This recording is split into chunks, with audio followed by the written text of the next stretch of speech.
નમસ્કાર વિદ્યાર્થી મિત્રો, હું ચિંતન બારિયા. ઓટોમેટિવ સબ્જેક્ટના ધોરણ 12ના યુનિટ 2 તેમાંનું સેશન 4 કુલિંગ સિસ્ટમ ટેસ્ટિંગ અને ઇન્સ્ટોલેશન આ ટોપિક સાથે આજે આપણે અહીં ઉપસ્થિત છીએ.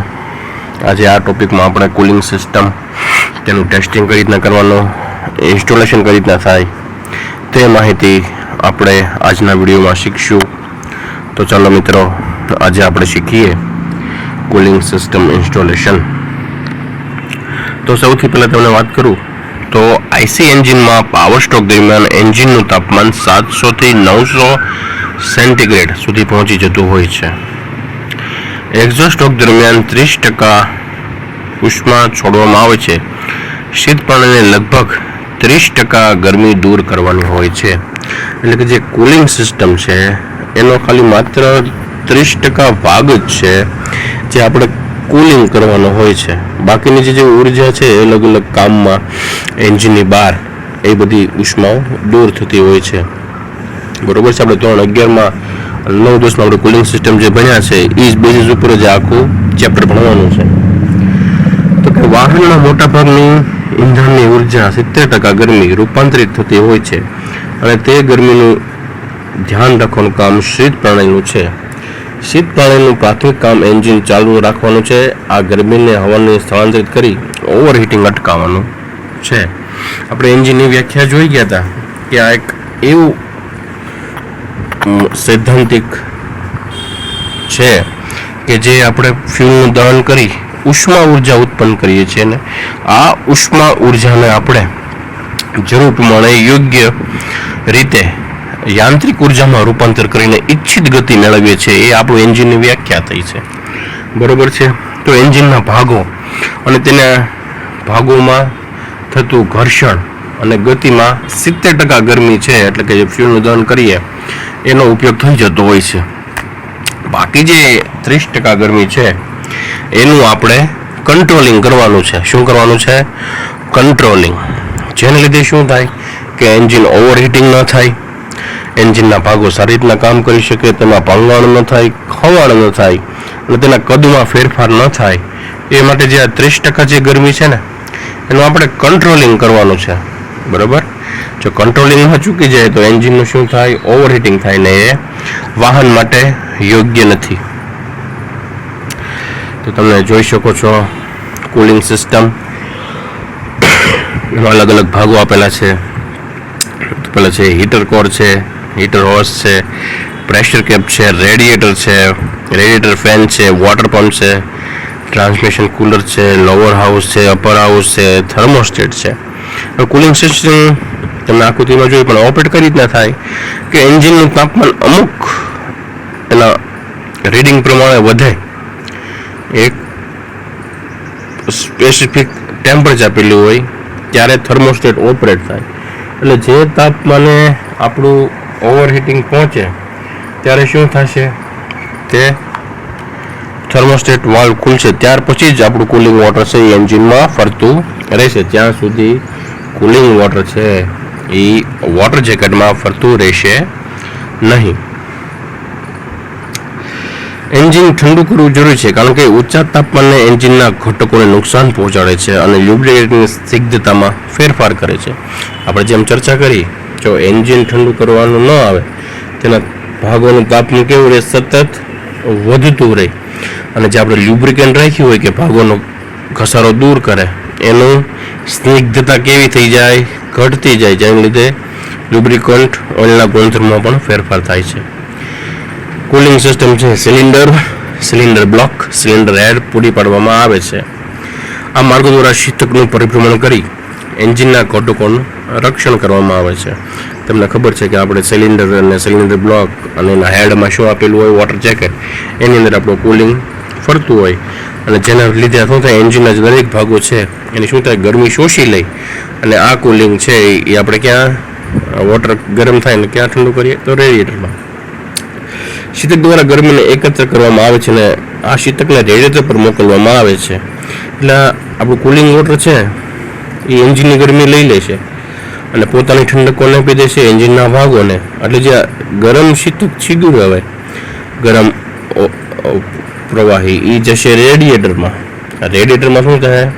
અને ગરમીનું વિભાજન થશે, એટલે ગરમીને છૂટી પડશે અને પાછું આ શીતક એટલે કે જે કુલંટ છે એ પાછું ઠંડુ થશે ને એને પાછું ક્યાં? એન્જિનમાં ફરતું રાખવામાં આવશે. હવે આ કુલિંગ સિસ્ટમ છે એમાં જનરલી જે ખામી આવતી હોય, એટલે ક્યાં ક્યાં ફોલ્ટ આવે તેની ચર્ચા કરીએ આપણે અહીં. તો કે પાણીના પંપની પુલીનો પટ્ટો ઢીલો અથવા તૂટી જવો. હવે જે પંપની પુલી છે એટલે કે પંપ જે ફરતો હોય એની ઉર્જા એ ક્યાંથી લેતો હોય? બેલ્ટ દ્વારા, ક્રેન્કશાફ્ટમાંથી એને પાવર મળતો હોય. જો એ બેલ્ટ તૂટી ગયો હશે એટલે ગતિનું પરિવહન નહીં કરી શકે. જો બેલ્ટમાં ઢીલાશ આવી ગઈ છે તો એ શું થશે? એમાં સ્લીપ થતો રહે, એટલે કે પુલીને ફેરવશે નહીં પણ પોતે ત્યાંથી ફરતો રહેશે. એમ આ વસ્તુ છે એ બેલ્ટની ખામી છે. પછી કુલિંગ વોટરનું સ્તર નીચું જવું, એટલે કે શું કહે છે કે કુલિંગ વોટર છે એનું પ્રમાણ એન્જિનમાં કેવું જોઈએ?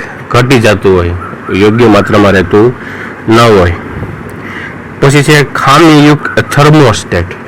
તો કે થર્મોસ્ટેટ છે કે જે અમુક તાપમાને ખુલી જવું જોઈએ, પહેલેથી જ ખુલી ગયું એટલે ઓવર હીટિંગ ચાલુ થઈ જાય તમારે. એટલે થર્મોસ્ટેટ ખામીયુક્ત હોય તો પણ આ આપણી કુલિંગ પ્રણાલીને ખરાબ કરી શકે. ખરાબ પાણીનો પંપ એટલે કે આપણો વોટર પંપ છે એ યોગ્ય ન હોય તો પણ આવું થઈ શકે. રેડિએટર પંખા ગંદા અથવા વાંકા. તો કે રેડિએટર ફેન છે એમાં શું થઈ ગયું હોય? ડસ્ટ જમા થઈ ગયું હોય, બેન્ડ વળી ગયો હોય અથવા તૂટી પણ ગયા હોય, તો એને લીધે શું થાય? આપણા રેડિએટર ફેન ખરાબ થઈ શકે. પાણીના પંપનો પંખો તૂટી જવો. હવે શું કહે છે? વોટર પંપ છે એનો શું થઈ જાય? એનો ફેન પણ તૂટી જવો. હવે શીતક પ્રણાલી પર શીતકનું લીકેજ એટલે કે કુલિંગ વોટર છે એમાં એનો હોઝ હોય, હોઝ ક્લેમ્પ હોય. અમુક જગ્યાએ શું થાય? જૂના હોઝ થઈ ગયા હોય તો શું થતું હોય? ત્યાં બેન્ડને લીધે અથવા ત્યાં લીકેજ થઈ જતું હોય. આ લીકેજને કારણે શું થાય કે ધીરે ધીરે સતત જો આપણું કુલિંગ છે તેમાંથી શું થાય? રિસાવ થતું હોય અને એનું સ્તર ધીરે ધીરે ઘટી જતું. આ પણ એક વસ્તુ છે. ત્યાર પછી હવે ખામીયુક્ત કુલિંગ ફેન મોટર. હવે જે આપણી ફેન મોટર છે જે cooler radiator fan radiator fins ઉપર જે હવા ફેંકતો હોય એની ફેન મોટર ખરાબ હોય, એટલે યોગ્ય માત્રામાં એ ઠંડુ કરતું ન હોય. આપણું જે કુલન્ટ ગરમ થઈ ગયેલું હોય અને યોગ્ય માત્રામાં પાછું મોકલતું ન હોય તો પણ એનું કારણ હોઈ શકે. પ્લગ કરેલ રેડિએટર. હવે પ્લગ એટલે સોકેટનો પ્લગ નહીં, પ્લગિંગ એટલે અહીંયા ચોકઅપ થઈ જવું. રેડિએટરમાં છે જેની જે ગોળીઓ આવે, ફિલ્ડ્સ આવે એ ક્લોગ થઈ જાય અથવા પ્લગ થઈ જાય, એટલે કચરાને લીધે શું છે? બ્લોકેજ થઈ જાય. એ લીધે પણ શું થઈ શકે કે રેડિએટર આગળ પાણી ઠંડુ પાડી શકે નહીં. આ પણ એક એનું ખામી હોઈ શકે. ખોટી રેડિએટર કેપ એટલે શું હોય? રેડિએટર કેપનું કામ હોય તો કે ટાઇટનેસ વધારે, જેને લીધે પાણીના ગુણધર્મ એટલે કે આપણે કુલિંગના ગુણધર્મો વધારી જાય, એટલે પ્રેશર ઓવરહીટ કરી શકે છે. પછી કે અયોગ્ય ઇગ્નિશન સમય એટલે ઇગ્નિશન સમય યોગ્ય ન હોય, પ્રી ઇગ્નિશન થતું હોય તેના લીધે પણ આ ખામી શક્ય છે. તો આજે તમે જોઈ એ શીતક એટલે કુલિંગ છે એની ખામી હતી. હવે એના કારણે તમને ઉપાય વિશે આપણે ચર્ચા કરીએ. તો પહેલું તો કે પાણીના પંપની પુલીનો પટ્ટો ઢીલો અથવા તૂટી ગયેલ હોય તો શું કરશો?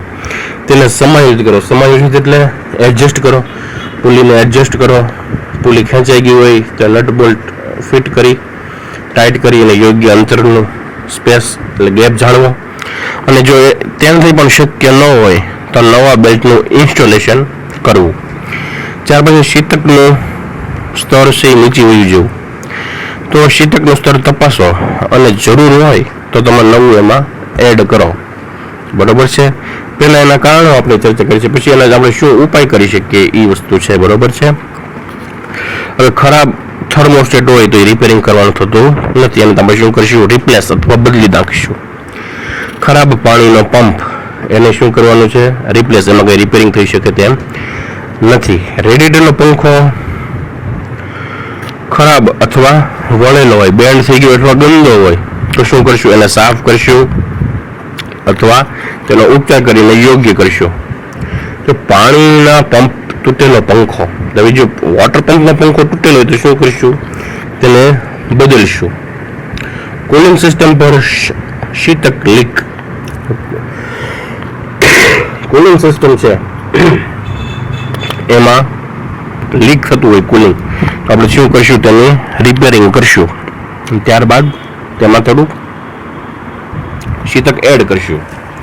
ખામીયુક્ત કુલિંગ મોટર, હવે કુલિંગ મોટર છે તો એને શું કરશું? ફેન મોટરને આપણે પહેલા તપાસ કરશું કે કઈ જગ્યાએ એમાં ખામી છે, તેને રિઝોલ્વ કરશું, એટલે કે તેને ઉપાય કરશું. તેમ છતાં પણ તેમાં કંઈ ન ફેર પડે તો શું કરશું? એને બદલીશું. પ્લગ કરે રેડિએટર અને ખામીયુક્ત રબર પાઇપ, એટલે શું હોય?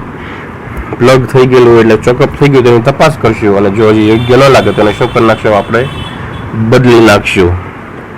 પછી છે ખરાબ રેડિએટર કેપ, તો રેડિએટરનું ઉપરનું છિદ્ર તપાસો, કેપ અને રબર સીલિંગ પણ તપાસો, અને જો ખામી જણાય તો તેને બદલો. રેડિએટર કેપ યોગ્ય ન હોય તો જ્યાંથી શું થાય? તમારે વાયુ બહાર નીકળતું રહી, કુલિંગ સિસ્ટમ લીક થતી રહી, જે વાહન માટે યોગ્ય નથી. એ માટે તમે જુઓ, ગાડી ઠંડી હોય, એન્જિન ઠંડુ હોય ત્યારે જોવાનું, એની રબર સીલિંગ યોગ્ય છે કે નહીં એ જોવાનું. ખરાબ થર્મોસ્ટેટ બદલવું, થર્મોસ્ટેટ ખરાબ હોય તેને શું કરશું? આપણે ચેન્જ કરશું. અયોગ્ય ઇગ્નિશન સમય, એટલે કે સૌથી ટાઈમે સ્પાર્કથી ઇગ્નિશન ન થતું હોય તો શું કરવાનું? એને સમાયોજિત કરવાનું. તો તમે મિત્રો અહીં આપણે જોયું કે જે કુલિંગ સિસ્ટમ છે તેની શું શું ખામીઓ હોય, એ ખામીઓનું કારણ શું, અને આ કારણોથી આપણે કઈ કઈ ઉપાય કરી શકીએ એ વિશેની આ સત્રમાં આપણે આજના વિડીયોમાં ચર્ચા કરી. આશા છે કે તમને આજના આ વિષયનો ટોપિક તમને સરસ રીતે સમજાઈ ગયો હશે.